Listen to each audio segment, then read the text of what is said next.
So, leading indicator 1.8 says the physical, operational, and technical resources of the school are managed in a way that directly supports the teachers. Our parents and guardians scored us a 3.94 with a standard deviation of 0.26, and I scored us at a 5. I feel like we do a great job of that. And then our teachers scored our school a 4.24 with a standard deviation of 0.26. So again, this is an area of strength for us, and I'll tell you why.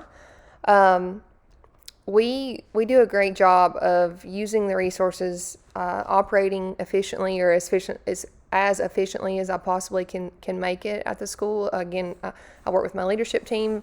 I always bounce things. Not having an assistant, being a smaller school is sometimes difficult, but I have some lead teachers and the leadership team that is doing the Mars Arnold training with me that really helps me out.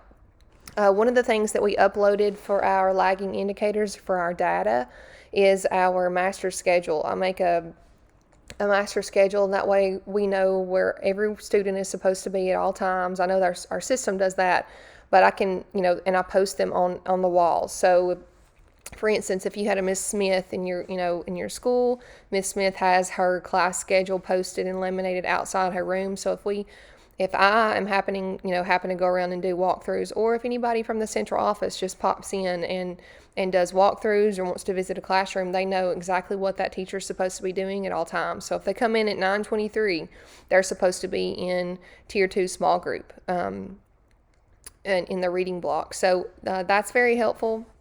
I shared that with you as well, our master schedule. Not only are they posted out for every classroom, I also have a master copy so that I can see all teacher schedules on one page. And I keep that with me when I do my walkthroughs, just especially at the beginning of the year, just so I can get a feel for their schedules if I haven't memorized them yet. Another thing that we do is we Envision trained this year. We got a new math textbook, and that was teacher-led. The training was teacher-led. I uploaded the PowerPoint presentation that teacher created. She's actually only in her second year of teaching, and she's already a leader at our school. She's great.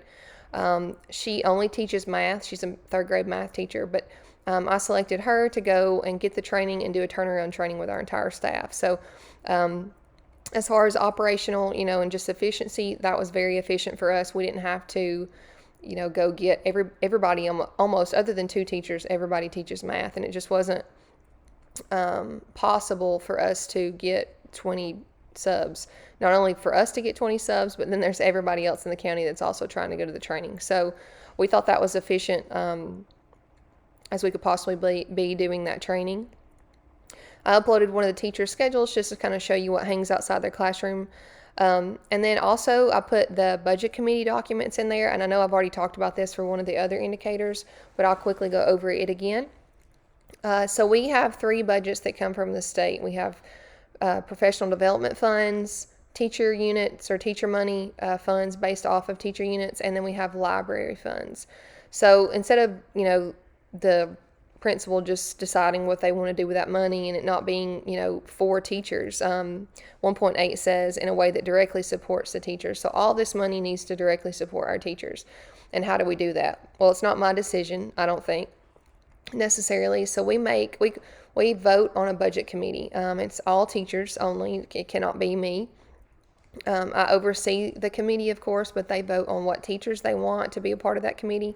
We tally the votes. We pick the highest, top 4 or 5. I can't remember how many it is each year. Top, 4 or 5 teachers with the most votes. And then we go and convene and say, hey, what do we want to spend this money on, and so forth. That money comes from teacher units. So however many teacher units we are allotted based off of our ADM each year, there's an amount that's multiplied by that number of teacher units. So that's how much we know we have to spend. We don't vote on their particular teacher money per se, but we do vote on some other things. So, for instance, for technology, what do we want to spend our tech money on? We go back and we say, hey, I think we need a laminator. The teacher leaders say that they want to buy a colored printer for For the copy room this year, because nobody has access to color printers really, unless you just buy it with their own teacher money. And so they give suggestions, and then everybody votes yes or no whether or not they agree with that budget, or what we want to spend on that budget. And that's essentially how our budget committee meeting works. We do it at the very beginning of the year. We have our in-service the first day back to work, and then we come back to our schools. We convene at our home schools after lunch, and we immediately go straight into the budget committee meeting and just get that out of the way, make sure we're doing it correctly, and make sure that our teachers are leading it and our teachers are directly being affected by how we spend that money.